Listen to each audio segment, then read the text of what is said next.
I want to tell you how I'm slowly becoming broke and how you could potentially become broke if you're not careful. I'm not going to talk about stocks and tell you to invest your money. Like, I low-key hate hearing about that in videos, at least right now. Maybe when I'm older, I'll be more open-minded to it. I just feel like if you're going to invest, you need to be able to afford it and have money that you are comfortable with potentially losing. And at least at my age and position, and I feel like a lot of other people at this stage too, we just aren't in a financial position to do so comfortably. But this video should serve as a cautionary tale for people in their early 20s or even late teens. You know, people who don't have a ton of bills to worry about, or people that have money coming in without having real financial responsibility and such. I first want to get into this idea of what being broke means to certain people because people have a different threshold of being broke. Like for me personally, if my bank account gets below $1,000, I'll start being really uncomfortable. Even though $900 for others is considered amazing, that's just my personal threshold. But you need to look at your financial state differently. Social media has really warped our perception of what is wealthy and what's considered broke.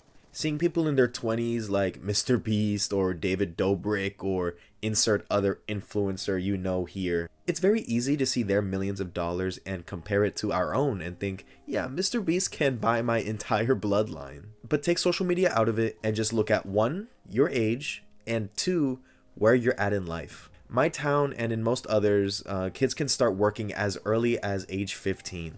It's hard for a job to want to hire you at that age, but if you do get it, you're already doing better financially than a wide margin of your friends. You know, that's an age where we still need to ask our parents to buy stuff for us, or we need to wait until our birthdays or Christmas to get something semi-expensive, but you're making your own money and you can buy whatever you want. You know, I would call that being financially well off at that point of your life. Rich doesn't need to mean six figures. If you're able to live the lifestyle that you are personally happy with and buy what you want and not go broke doing it, then I would say you're doing good. Obviously, as you get older, you will need to make more money, you know, for when you need to support a family or buy a home and other stuff like that. But I'm talking about right now, you know, whatever age you are watching this, 18, 19, 20, whatever.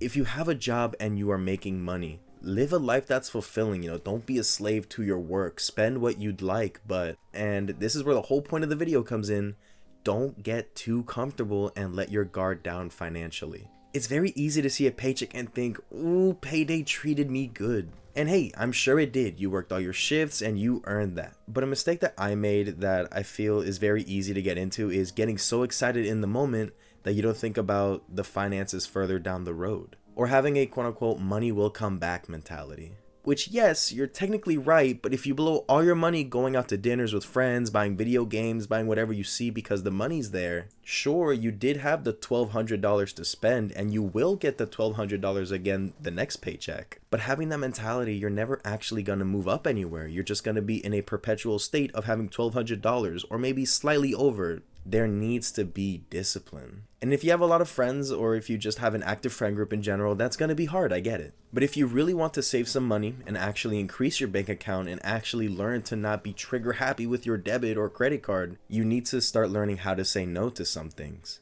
Or at least start holding yourself back. If you do, let's say, go out and get dinner, you don't have to get an appetizer and an entree and a dessert and a crazy drink. Or you don't have to get the nicest of each all the time. Like, yes, treat yourself here and there, but if you are always buying the nicest things, it's not really considered treating yourself anymore. That's just becoming your taste. And you need to be real with yourself and catch that this might not be sustainable before it drains you completely financially. Because 20 bucks one day for dinner and then 30 bucks to get tickets somewhere else and you keep doing everything all the time, it all adds up and you will be broke. I know for me personally, I lived like this up until now. And I'm learning the hard way now. I would always say yes to plans with friends all the time.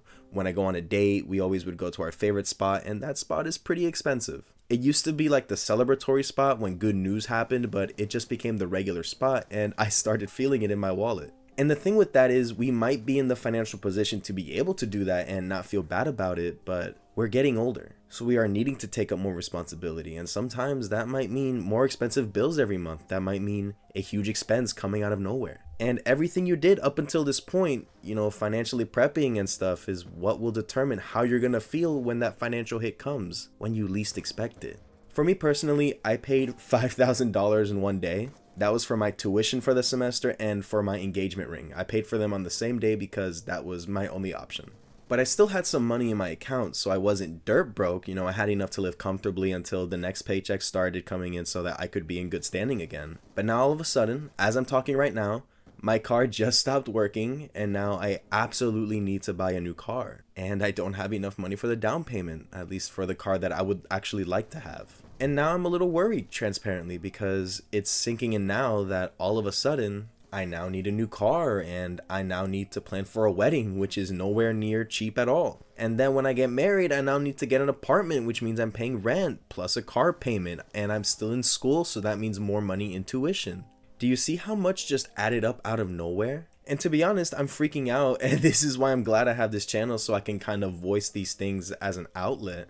But really, it is a little frightening. And honestly, I would probably be feeling a lot better about everything going on right now if I had just saved my money in a more responsible way. If I said no to more things, if I was more disciplined. I don't think it's ever too late to turn whatever situation you're in around. But I do think it can be extremely challenging depending on how deep of a hole you dug yourself to get to that point. But you can definitely prepare enough for when you do get hit, you can bounce back easier and not feel as bad when you do need to spend the money to bounce back. We are in our early 20s right now, so a lot of us are in entry-level jobs right now, and what we get paid is not the best. But you can always save money, and it's really not hard to discipline yourself on your spending. It'll feel lame and kind of depressing at first because you'll feel like you're limiting yourself on the fun you could be having. But after a little bit, you'll realize that you don't need to do flashy stuff all the time or always own the newest expensive thing. You'll think it'd be cool, but that FOMO you get will go away real quick. And not only will your wallet thank you, but your future self will thank you too. That's all I had to say. Thank you so much for watching. Take care and be well.